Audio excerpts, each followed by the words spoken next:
Hello everyone, how are you? Welcome to my channel one star to success. तो कैसे हैं आप सभी फ्रेंड्स? तो आप सभी को पता है कि हम डेली यहाँ पे आप लोग की बिहार बीपीएससी की एग्ज़ाम की तैयारी करा रहे हैं, ठीक है।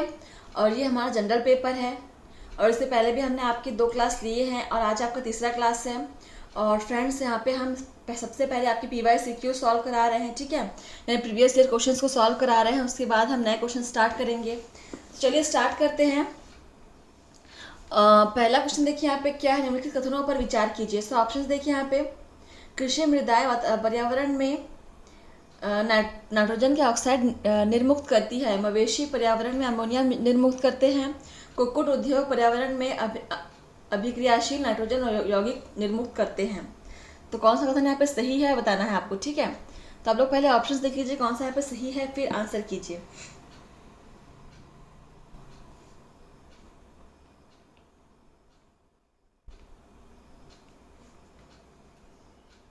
तो देखिए यहाँ पे तीनों ऑप्शन ही सही है, ठीक है। तो देखते हैं कौन से ऑप्शन में तुम्हारा तीनों ऑप्शन दिया हुआ है, कौन से कूट में। यहाँ पे ऑप्शन डी में दिया हुआ है ए बी, 1 2 3 तीनों ही, ठीक है। तो ऑप्शन डी हमारा सही हो जाएगा। अगला क्वेश्चन नंबर अगला देखिए 42, अलीवार, ईसापुर और कमसावती जैसे ज्ञात स्थानों में क्या समानता है। सो ऑप्शन है, हाल ही में खोजे गए यूरेनियम निक्षेप, उष्णकटिबंधीय वर्षा वन, भूमिगत गुफा तंत्र, जल भंडार। चलिए आंसर कीजिए।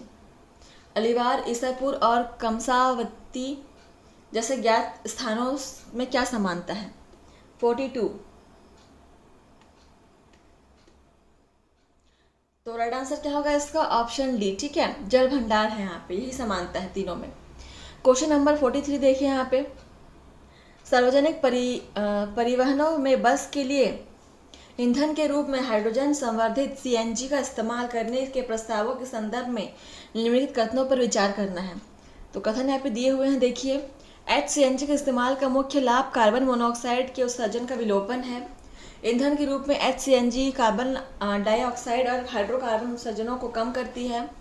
या बसों के लिए ईंधन के रूप में CNG के साथ हाइड्रोजन को आयतन के आधार पर 5वें हिस्से तक मिलाया जा सकता है। या CNG की अपेक्षा HCNG ईंधन को कम खर्चीला बनाता है। तो यहाँ पे कोड दिया हुआ है, आपको छांटना है कौन कौन सा यहाँ पे सही है, ठीक है। चलिए देखिए, फिर हम लोग ऑप्शंस देखेंगे इसका।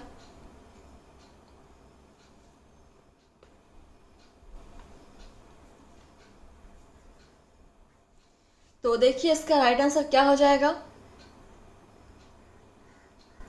केवल यहाँ पे 2 और 3 ही वहाँ पे सही है, ठीक है। तो देखिए 2 और 3 कहाँ पे है? ऑप्शन बी में है, ठीक है। तो चलिए अगला क्वेश्चन देखते हैं क्या है। मेघाच्छादित रात में ओस की बूंदें क्यों नहीं बनती। सो ऑप्शंस है, भूपृष्ठ से निर्मुक्त विकिरण को बादल अवशोषित कर लेते हैं, पृथ्वी के विकिरण को बादल वापस परावर्तित कर देते हैं, मेघाच्छादित परतों में भूपृष्ठ का तापमान कम होता है, या बादल बहते हुए पवन को भूमिगत की ओर विक्षेपित कर देते हैं। तो यहाँ कूट नहीं है आपका, इसी में से आपको आंसर छांटना है। तो बताइए क्वेश्चन नंबर 44 राइट आंसर क्या हो जाएगा। मेघाच्छादित रात में ओस की बूंद क्यों नहीं बनती। तो देखिए यहाँ पे क्या हो जाएगा इसका आंसर, कि पृथ्वी के विकिरण को बादल वापस परावर्तित कर देते हैं, ठीक है। Option B is correct.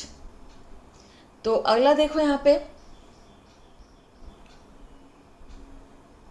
निम्नलिखित कथनों पर विचार करना है, ठीक है। तो ऑप्शंस देखो, भारत के संविधान के 44वें संशोधन द्वारा लाए गए एक अनुच्छेद ने प्रधानमंत्री के निर्वाचन को न्यायिक पुनर्विलोकन के परे कर दिया। या भारत के संविधान के 99वें संशोधन को भारत के उच्चतम न्यायालय के अभिखंडित कर दिया, न्यायालय ने अभिखंडित कर दिया क्योंकि यह न्यायपालिका की स्वतंत्रता का अतिक्रमण करता था। तो यहाँ पे कोड दिया हुआ है, ठीक है। आप बस यहाँ पे ऑप्शन छाटिए कौन कौन सा सही है, फिर हम कोड देखेंगे।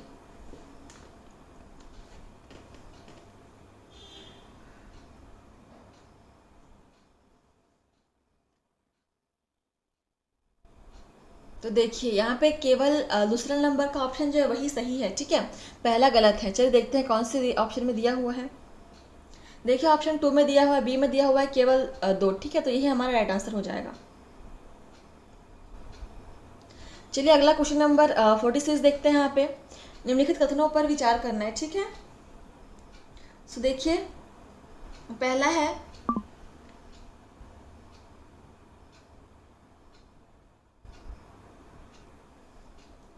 देखिए ऑप्शंस क्या है यहाँ पे। न्यायाधीश अधिनियम 1968 के अनुसार भारत के उच्चतम न्यायालय के किसी न्यायाधीश पर महाभियोग चलाने के प्रस्ताव को लोकसभा के अध्यक्ष द्वारा अस्वीकार नहीं किया जा सकता। भारत का संविधान यह परिभाषित करता है और ब्यौरा देता है कि क्या भारत के उच्चतम न्यायालय के न्यायाधीशों की अक्षमता सिद्ध कदाचार को गठित करते हैं। चौथा है यहाँ पे भारत के उच्चतम न्यायालय के न्यायाधीशों की महाभियोग की प्रक्रिया के ब्यौरे न्यायाधीश अधिनियम में दिए गए हैं, 1968 में दिए गए हैं। चौथा है कि यदि किसी न्यायाधीश के महाभियोग के प्रस्ताव को मतदान हेतु लिया जाता है तो विधि द्वारा अपेक्षित है कि यह प्रस्ताव संसद के प्रत्येक सदन द्वारा समर्पित हो और उस सदन की कुल सदस्य संख्या के बहुमत द्वारा संसद के उस सदन के कुल उपस्थित और मत देने वाले सदस्यों के कम से कम 2/3 द्वारा समर्पित हो। तो अब आप लोग देखिए, मैंने मिनिमाइज कर दिया है, या फिर मैं दो ऑप्शन करके आपको पढ़ देती हूँ। चलिए पहले 2 ऑप्शन को आप लोग 3 ऑप्शन को पढ़ लीजिए, चौथा ऑप्शन आपको दिखाया जाएगा, ठीक है। फिर राइट आंसर इसका हम बताएंगे क्या होगा। चलिए पढ़ लीजिए यहाँ पे पहले 3 ऑप्शन को।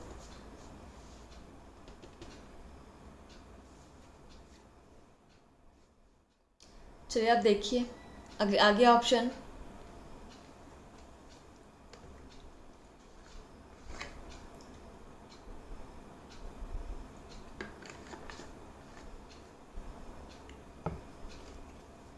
देख लिया, आप कोड भी देख लो। तो देखो आप कौन सा यहाँ पे आपको सही लग रहा है। 46, ठीक है।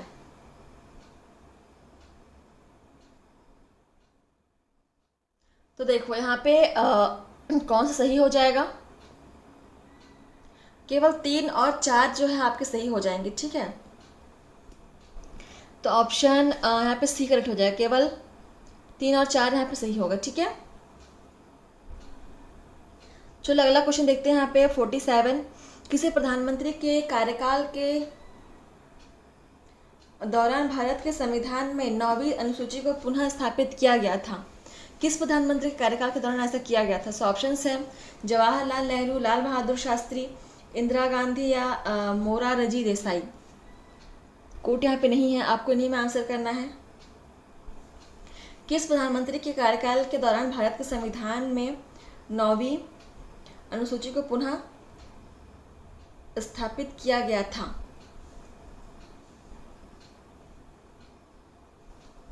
जवाहरलाल नेहरू, ठीक है। Option first is correct. इसको आप नोट कर सकते हैं, इंपॉर्टेंट है क्वेश्चन, ठीक है। अगला क्वेश्चन नंबर 48 देखिए यहाँ पे। निम्नलिखित कथनों पर विचार कीजिए। ऑप्शंस देखिए, भारत सरकार द्वारा कोयला क्षेत्र का राष्ट्रीयकरण इंदिरा गांधी के कार्यकाल में किया गया था। तो वर्तमान में कोयला खंडों का आवंटन लॉटरी के आधार पर किया जाता है। और भारत हाल के समय तक घरेलू आपूर्ति की कमी को पूरा करने के लिए कोयले का आयात करता था, किंतु अब भारत कोयला उत्पादन में आत्मनिर्भर है। तो चलिए बताइए कितने कथन यहाँ पे सही है, कौन कौन सा गलत है, ठीक है। आप कोड आप देख लीजिए पहले। आप देखिए ऑप्शंस को। तो पहले ऑप्शंस देखिए, फिर हम कोड देखेंगे, ठीक है। तो देखिए यहाँ पे केवल एक ही आपका सही हो जाएगा, ठीक है। ऑप्शन फर्स्ट ही आपका सही है। और यहाँ पे देखिए ऑप्शन ए में ही दिया हुआ है कि आपका एक ही सही है, ठीक है। चलिए अगला क्वेश्चन नंबर 49 देखते हैं यहाँ पे क्या कह रहा है। निम्नलिखित कथनों पर विचार करना है। सो ऑप्शन देखिए, संसद अधिनियम 1959 कई पदों को लाभ का पद के आधार पर निर्भरता से छूट देता है। उपयुक्त अधिनियम 5 बार संशोधित किया गया था। शब्द लाभ का पद भारत के संविधान में भली भांति परिभाषित किया गया है। तो देखिए कोट इसके, आप लोग ऑप्शंस को देख लीजिए, फिर हम आंसर की ओर बढ़ेंगे, ठीक है। बहुत ही अच्छा क्वेश्चन है फ्रेंड्स। आप क्लास को सब्सक्राइब कर दीजिएगा और जितना हो सके आप अपने फ्रेंड्स में, फैमिली में आप इसको शेयर कीजिएगा जो भी यहाँ पे बीपीएससी की तैयारी कर रहे हैं, ठीक है। तो फिलहाल हम यहाँ पे प्रीवियस ईयर क्वेश्चंस आपसे करा रहे हैं। मैं फिर से रिपीट कर रही हूँ, हम पहले प्रीवियस ईयर क्वेश्चंस को सॉल्व कराएंगे, फिर ही हम आगे नए क्वेश्चंस करेंगे, ठीक है।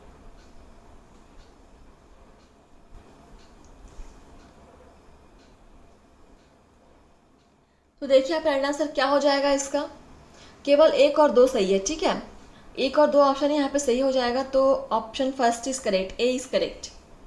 अगला क्वेश्चन नंबर यहाँ पे 50 देखिए, भारत के संविधान की किस अनुसूची के अधीन जनजातीय भूमि का खनन के लिए निजी पक्षकारों को अंतरण, अकृत और शून्य घोषित किया जा सकता है। तो ऑप्शन है 3री अनुसूची, 5वीं अनुसूची, 9वीं अनुसूची या 12वीं अनुसूची। क्वेश्चन नंबर 50, क्वेश्चन को पढ़ लीजिए अच्छे से।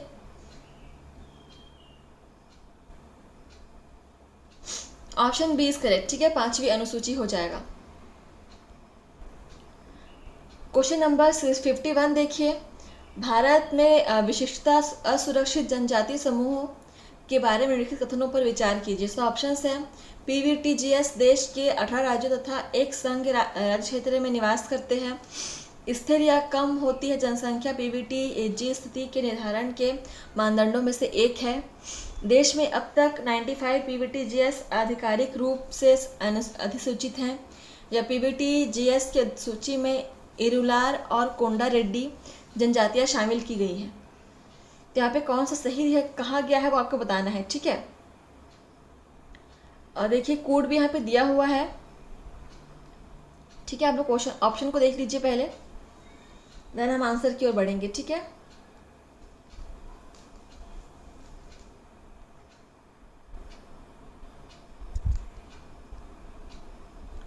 तो फ्रेंड्स देखिए यहाँ पे जो सही आंसर हो जाएगा, ऑप्शन फर्स्ट सही है, 2 भी सही है और 4 सही है, ठीक है।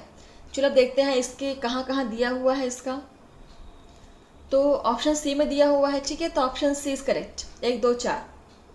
क्वेश्चन नंबर 52 देख लीजिए, यहाँ पे क्या बोल रहा है, भारत के संविधान के संदर्भ में सामान्य विधियों में अंतर्विष्ट, प्रतिषेध अथवा निर्बंधन अथवा उपबंध अनुच्छेद 142 के अधीन संवैधानिक शक्तियों पर प्रतिवेद अथवा निर्बंधन की तरह कार्य नहीं कर सकते। निम्नलिखित में से कौन सा एक इसका अर्थ हो सकता है। ऑप्शन देख लीजिए यहाँ पे, भारत के निर्वाचन आयोग द्वारा अपने कर्तव्यों का निर्वहन करते समय लिए गए निर्णयों को किसी भी न्यायालय में चुनौती नहीं दी जा सकती। या भारत का उच्चतम न्यायालय अपनी शक्तियों के प्रयोग में संसद द्वारा निर्मित विधियों में बाध्य नहीं होता। या देश में गंभीर वित्तीय संकट की स्थिति में भारत का राष्ट्रपति मंत्रिमंडल के परामर्श के बिना वित्तीय आपात घोषित कर सकता है। या कुछ मामलों में राज्य विधानमंडल संघ विधानमंडल की सहमति के बिना विधि निर्मित नहीं कर सकते। तो क्वेश्चन को पहले पढ़ लीजिए एंड ऑप्शन फर्स्ट भी यहाँ पे दिया हुआ है, इसको पढ़ लीजिए आप लोग, फिर हम आगे देखेंगे। पढ़ लिया आप लोगों ने क्वेश्चन को अच्छे से, तो आगे के और ऑप्शंस दिखाएं आप लोगों को।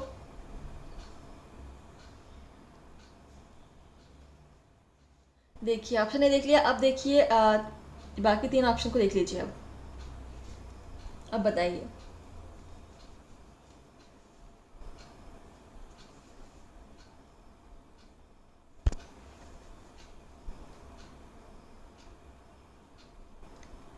तो फ्रेंड्स राइट आंसर क्या होगा, ऑप्शन बी हो जाएगा, ठीक है, ऑप्शन बी इज करेक्ट। आगे बढ़ते हैं, क्वेश्चन नंबर 53 देखिए यहाँ पे, भारत के किसी राज्य के विधानसभा के संदर्भ में निम्नलिखित कथनों पर विचार कीजिए। ऑप्शन है, वर्ष के प्रथम सत्र के प्रारंभ में राज्यपाल सदन के सदस्यों के लिए रूढ़िगत संबोधन करता है। ऑप्शन और अगला ऑप्शन है, जब किसी विशिष्ट विषय पर राज्य विधानमंडल के पास कोई नियम नहीं होता तो इस विषय पर वह लोकसभा के नियम का पालन करता है। कौन सा कथन यहाँ पे सही है बताना है आपको। यह कोट, पहला ऑप्शन देख लीजिए, फिर हम कोट की ओर बढ़ेंगे, ठीक है।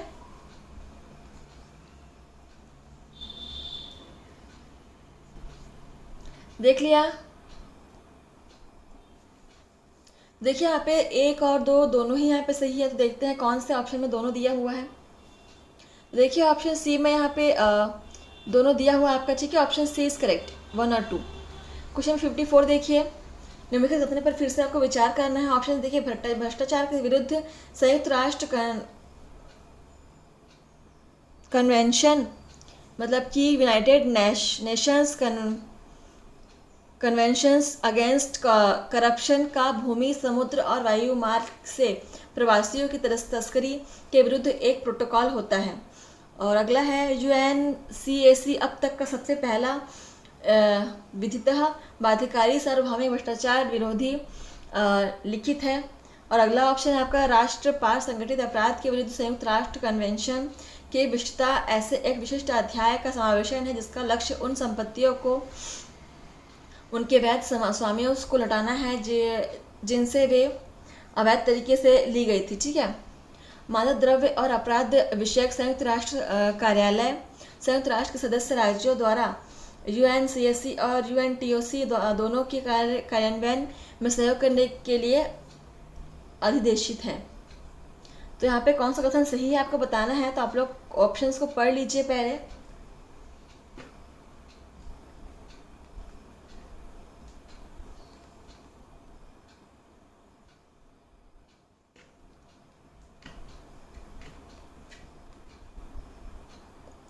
तो फ्रेंड्स देखिए यहाँ पे ऑप्शन 2 तो सही है। ठीक है। और यहाँ पे सही हो जाएगा ऑप्शन 4। ठीक है। देखिए ऑप्शन 2 और 4 कहाँ पे दिया हुआ है, ये सी में दिया हुआ है। ठीक है। तो ऑप्शन सी इज करेक्ट। चलिए अगला क्वेश्चन नंबर 55 देखिए यहाँ पे निम्नलिखित कथनों पर विचार कीजिए। ऐसे कथन वाला क्वेश्चन आपके बहुत आ रहे हैं, आप देख रहे हैं। तो देखिए पहला क्या है कथन, भारतीय वन अधिनियम 1927 में हाल में हुए संशोधन के अनुसार वन निवासियों को वन क्षेत्रों में उगने वाले बांस को काट गिराने का अधिकार है। अनुसूचित जनजाति एवं अन्य पारंपरिक वनवासी अधिनियम 2006 के अनुसार बांस एक गौण वनोपज है। अनुसूचित जनजाति एवं पारंपरिक वनवासी अधिनियम 2006 वनवासियों को गौण वनोपज के स्वामित्व की अनुमति देता है। ये रहा कूट।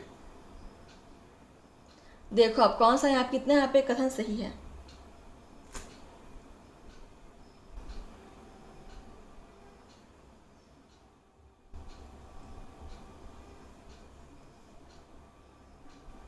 देखो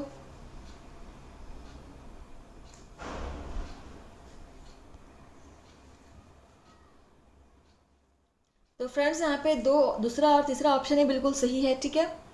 तो देखो यहाँ पे बी में ही दिया हुआ दूसरा और तीसरा, तो यही हमारा आंसर हो जाएगा। आगे बढ़ते हैं 56 में भारत के संविधान का कौन सा अनुच्छेद अपनी संसद के व्यक्ति से विवाह करने किसी व्यक्ति के अधिकार को संरक्षण देता है। सो ऑप्शंस है अनुच्छेद 19, अनुच्छेद 21, अनुच्छेद 25 से अनुच्छेद 29। तो क्या बोल रहा है, भारत के संविधान में कौन सा अनुच्छेद है जो अपनी पसंद के व्यक्ति से विवाह करने के किसी व्यक्ति के अधिकार को संरक्षण देता है।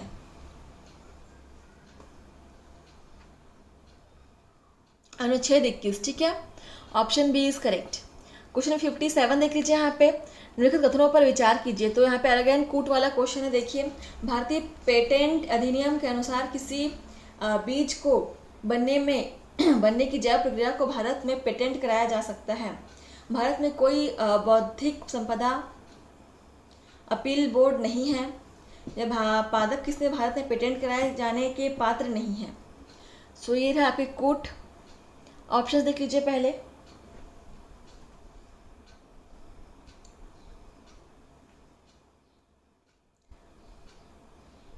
देख लिया। देखो यहाँ पे केवल तीसरा ऑप्शन ही सही है। ठीक है। तो चलो अगला देखो ऑप्शन सी ही यहाँ पे करेक्ट हो जाएगा। इसी में सी दिया हुआ है केवल। ठीक है। अगला क्वेश्चन 58 देखो यहाँ पे क्या है। अगेन आपका कूट वाला निम्नलिखित कथनों पर विचार कीजिए। ऑप्शंस है पर्यावरण संरक्षण अधिनियम 1986 भारत को सशक्त करता है कि ऑप्शंस है वह पर्यावरणीय संरक्षण की प्रक्रिया में लोक सहभागिता की आवश्यकता का और इसे हासिल करने की प्रक्रिया और नीति का विवरण दे। वह विभिन्न स्रोतों से पर्यावरणीय प्रदूषकों के उत्सर्जन या विसर्जन के मानक निर्धारित करे। और ये रहे कूट। ऑप्शंस देख लो आप लोग पहले।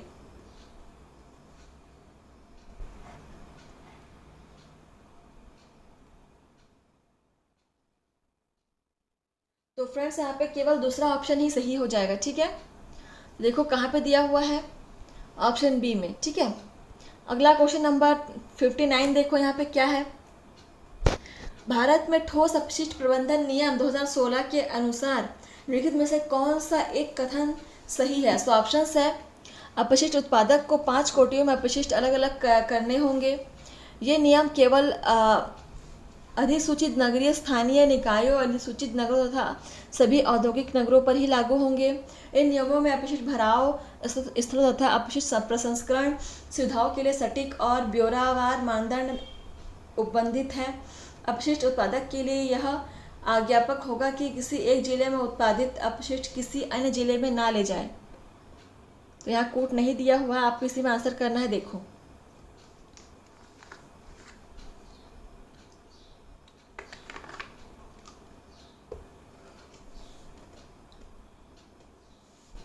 तो डी को छोड़ दो, आप 3 ऑप्शन में ही आंसर बताओ। ठीक है, मैं थोड़ा सा इजी कर दिया आप लोगों के लिए। तो देखो यहाँ पे ऑप्शन सी करेक्ट हो जाएगा। ठीक है, ऑप्शन सी इज करेक्ट। चलो देखो अगला क्वेश्चन नंबर 60 क्या है, और ये आज का आपका लास्ट क्वेश्चन है। देखो कोट वाला है। सो आप देखो निम्नलिखित कथनों पर विचार कीजिए। औद्योगिक रोजगार केंद्रीय नियम 2018 के अनुसार यदि नियत अवधि रोजगार के लिए नियमों को कार्यान्वित किया जाता है तो फर्म कंपनियों के लिए कामगारों की छटनी करना अपेक्षाकृत आसान हो जाता है। अस्थायी कामगारों के मामलों में रोजगार समाप्त करने के लिए कोई नोटिस देना आवश्यक नहीं है। सो देखो ऑप्शन है यहाँ पे। अब देखो क्वेश्चंस को देख लो, फिर हम कोड की ओर बढ़ेंगे।